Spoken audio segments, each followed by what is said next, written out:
Hey, good morning everyone, it's Tractorman 44 here. Hey, I'm up at my neighbor's house, just right up the road just a little ways. And we got this tree here. It's not really precarious, but it's just a nasty tree. And he's got his shed right there that's fairly close. And if we do it just exactly wrong, the top of that tree is probably going to catch into his gutters. So we're not taking any chances on it. You know, we're not professional arborists or professional loggers or anything like that. And sometimes we kind of get into a situation where we've got to make sure that we don't do any damage. No power lines, no houses or anything, just this shed. But we're still going to take our time and be careful. We've got a rope up in the tree. It's a good heavy rope. And I've got a snatch block around a tree back down here in front of that little skid loader. And he's going to have to pull straight down that road because we can't get in there on that other property. We don't want to do any damage to that either. So he's going to back straight down that road. But we're just going to put a little bit of a tug on this guy here to get it going the direction we want it to go. Hey, one of the things I want to point out about this particular tree, it's kind of a nasty, gnarly looking thing. It's got a lot of twists in it, wind twists, and it's grown back crooked. But the worst thing about it is it's lightning shook. About halfway through that tree, there's a lightning crack that split that tree and then it growed shut and healed over. But that makes it extremely precarious because if the tree's under a lot of tension and you're in there trying to cut, that could give away and cause that thing to bust right there at that crack, barber chair on you, twist, do all kinds of silly things that you don't want to happen. So if we're lucky, you know, it'll come down fine with no problem.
I tell you, this is kind of nice when the neighbor's got his own skid loader. I don't have to bring mine up, or a loader tractor.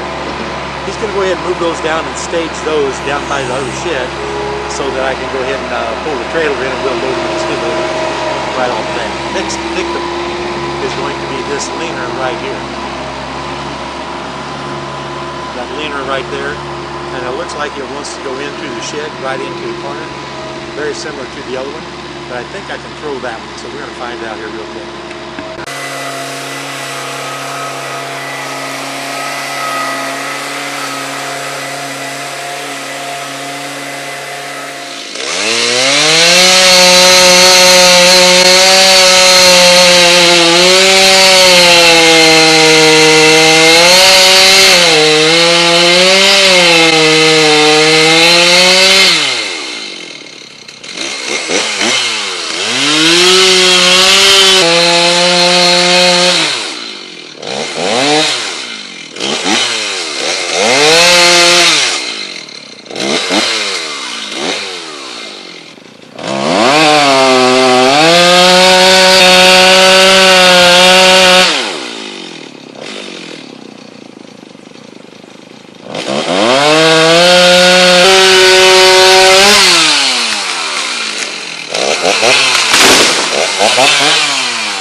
There'll be a couple of good saw logs, but we're going to go ahead and sort out all the brush over there, get that ready to burn, and then put the pole wood on a pole wood pile, and then take a look at a couple of others he wants to take down. Well, we're still burning up all the trash, all the debris.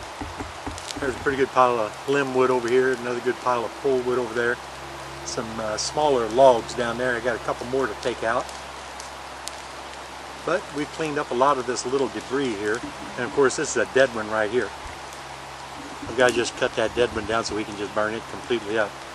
But we're clearing the way for a nice parking area here. We still have those two over there. One's about an 18 and one's about a 16-inch oak over there that's got to come out yet. We have a small cedar log there. It's not big enough to really cut much out of, but it'll be something to play with on the saw. Makes good kindling if nothing else. I'm just having it stacked it there with those other small logs. Nothing real big here today, but it's a fun day. Yeah, he's picking up the excess around the little burn. That's a swimming pool. It's a little swimming pool, and he uses it up here all the time to burn brush. It really works good. He's just scooting it to a different location right now, taking fire right along with him.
That's it for the day. We're already kicking back, relaxing with the evening coffee, sitting on the porch, enjoying the sunlight, and actually kind of a cool breeze right now. It's actually cooled down to about 75. So it's kind of a nice respite from a few hours of throwing a chainsaw around. Now, we've got that stockpile. We got to go back tomorrow and cut several more. There's a couple more that are leaners. A couple of them are actually near a power line, which is not good at all. And again, you know, like I told you guys before, I'm not a professional sawyer, sawmiller, logger, whatever you want to call it. I'm not that at all. So don't do the things that I do. It's not recommended that you tie a rope onto a tree and pull it with a truck or a tractor or a skid loader. But, you know, in and around the farm, we've had to cut many trees that were precarious, leaning over different buildings and things like that. And it's something we've done, you know, for decades.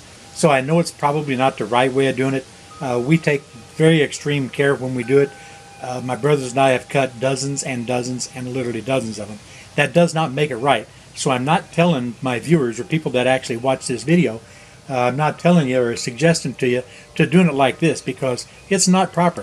If you've got a tree that's in question, you need to call a professional arborist, somebody that's licensed and insured. Let them take it down. It'll be cheaper for you in the long run, quite possibly. We still live out here in the country, and we do a lot of things for ourselves that a lot of people wouldn't do necessarily. And again, I'm not telling you or recommending that you do the things that I do. As a matter of fact, I state that many times over and over. Just don't do the things I do, and especially not in the manner in which I do them. You know, you could definitely get hurt a little bit, but you know, you pay your money and you take your chances. We do what we do to get by. Don't mind helping a neighbor out. He's giving me the wood and everything. And there is a couple of nice saw logs that's going to come out of this entire couple of days here of collecting this wood. So at any rate, that's the end of part one. Hope it didn't bore you too bad, and hope you come back for part two and the finish up of this section of cutting a few trees down from my neighbor. You know what? This is Tractor Man 44, and guys, I am out of here.